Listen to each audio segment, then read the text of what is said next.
Os alcaldes de Boiro, Rianxo e A Pobra continúan na súa aposta polos programas formativos de forma conxunta. Hoxe visitaron o Centro de Formación e Viveiro de Empresas de Espiñeira, onde se está a desenvolver o Programa Integrado de Emprego. Os alcaldes de Boiro, Rianxo e A Pobra visitaron esta mañá o Centro de Formación e Viveiro de Empresas de Espiñeira para coñecer a evolución dos programas formativos.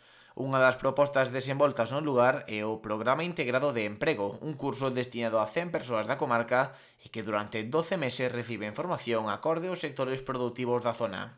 O alcalde boirense salienta a necesidade de potenciar estas iniciativas para sacar proveito ao talento dos veciños do Barbanza. A verdade é que estamos contentos como se está desenrolando estas accións formativas e, bueno, e unha aposta dos tres concellos pola formación e as necesidades que teñen as nosas empresas na comarca. Non levamos tempo traballando de forma conxunta os 4 concellos. Nesta ocasión o Concello de Ribeira non está presente porque tamén ten o seu programa integral de emprego, pero bueno, si é verdade que estamos tamén traballando de forma conxunta os 4 concellos porque sabemos da importancia que ten, que temos que traballar a nivel comarcal e non a nivel individual, porque ao final cada un de nós, pues, bueno, a materia prima, ¿no? Que decir, esos jóvenes e esas persoas nun solo concello pues, non é suficiente para albergar un proxecto tan ambicioso como o que estamos realizando neste momento. Na pasada edición acadouse o 68% de inserción laboral. Dende o Concello de Rianxo salientan a gran taxa de alumnos que conseguen integrarse con éxito ao mercado.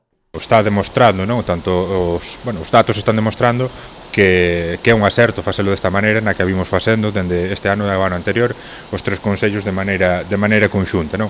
É un acerto porque a resposta por parte das persoas que participan é positiva, tanto no programa integrado de emprego como no obradoiro, con participación de persoas dos tres municipios, pero con moito interese e ademais que se está desenvolvendo pues, tamén dunha maneira satisfactoria e iso nos transmite o profesorado, pero tamén os datos dos programas de outros anos tamén manifestan ese acerto, non? O programa de integrado de emprego do ano pasado pues, pechouse con prácticamente o 70% de inserción laboral, non? Pola parte da Pobra do Caramiñal, o seu alcalde agradece tanto aos seus homónimos como á Xunta de Galicia por facer saír adiante este tipo de iniciativas de integración laboral. Tamén á Xunta de Galicia, porque nos permite poñer en marcha xa levamos uns cantos anos co Plan Integral de Emprego, non? Co PIE. A verdade é que permite ademais unha integración laboral moi grande. Onte mesmo estaba no Concello un dos grupos que acaba de finalizar agora fai moi pouquiño un curso sobre microinformática. Estaban ali facendo traballos de diferente tipo e a verdade, resulta moi agradable, moi gratificante ver que toda esa xente se pode integrar pois facilmente no mercado de traballo.